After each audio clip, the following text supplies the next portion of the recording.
बीडमधील बार्शीनाका परिसरामध्ये आकाश निर्मळ यांनी धनगर आरक्षण आणि वडार समाजांना धनगर म्हणजे ST मध्ये समाविष्ट करावे यासाठी एक 15 दिवस झालं आंदोलन सुरू होतं। त्या आंदोलनाचं बजरंग बाप्पा सोनवणे यांनी भेट दिली आहे।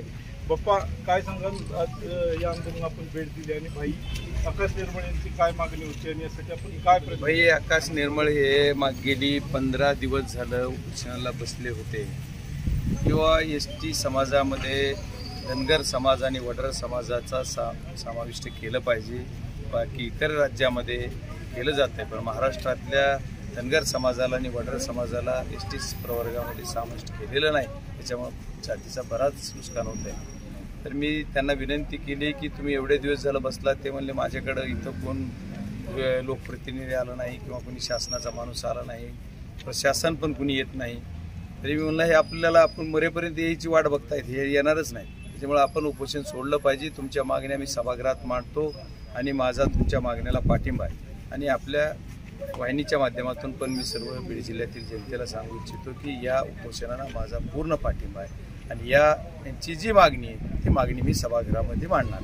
पप्पा, आपण आता बोलताना म्हणालात की इथे जे OBC नेते आहेत OBCच्या व्यासपीठावर जातात आणि इथं येऊन यांचं उपोषण देखील पाहणी नाही केली आणि सोडलं देखील नाही, असं त्यांचं म्हणणं आहे की माझ्याकडे कुणी आलं नाही, मी असं बोललो नाही। तर मी म्हणलं ठीक आहे, आता त्यांना वेळ नसेल, त्यांना जिथं वेळ आहे तिथं जात असतील, आता इथे वेळ नसेल तर त्याला मी काय करणार। भाई जयंत पाटलांनी काल असं म्हटलंय की शेकापचे नेते की राष्ट्रवादीचं एक मत फुटलं आहे आणि ते बीडचं मतदान आहे असं सोशल मीडियावर देखील व्हायरल होते, यावर काय म्हणणं? आता हा विषय विनाकारण कुणातरी कन्फ्युजन करण्याचं काम कुणीतरी करते। मला त्यांनी काय म्हणले हे ऐकलं नाही, जर ते म्हणले असते तर त्यांना विचार। काल एकच मिनिट, काल आपण अंबेजोगाई येथे देखील असं सांगितलं की धनंजय मुंडे हे जातीवाद करतायत, आपण काल तिथे देखील बोललो होतो। मी असं कुठं बोलतो? प्रिंटला आणि मीडियामध्ये चर्चा आहे। मी ते काय चर्चा आहे तुमच्याकडे माहित नाही, पण तुम्ही असं काही बोललेलो नाही किंवा तुम्ही दहचा मा करून जसं फेक मीडिया करते, कुठलं रिडिएट करून काहीतरी करते, असं काही तुम्ही करू नका।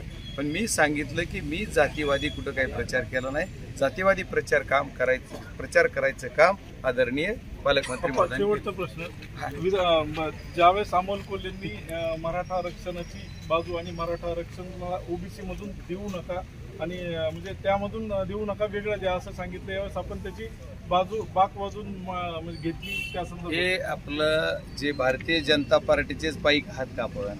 ही जी भारतीय जनता पार्टीचे जे फेक मीडियावाले जे करतायत ते आपण करताय का? त्यांचीच आपलं माध्यम तुमचं जे आहे लोकांना चॅनल ते त्यांच्यासाठीच काम करताय का? मी कशासाठी काय केलं हे पूर्ण व्हिडिओ बघा। त्यांनी ज्यावेळेस सांगितलं की लोकसंख्येनुसार जनगणना करून घ्या, म्हणजे जी समजा ज्या समाजाची लोकसंख्या आहे त्याच्यानुसार जनगणना करा, जनगणना झाली पाहिजे याच्यासाठी मी समर्थन दिले। खूप खूप धन्यवाद। लोकसंख्येची जनगणना करा आणि त्यानंतर आरक्षण द्या, यासाठी मी समर्थन दिलं आहे असं बजरंग सोनवणे यांनी सांगितलं आहे। महाराष्ट्र टाइम ऑनलाईनसाठी दीपक जाधव, बीड।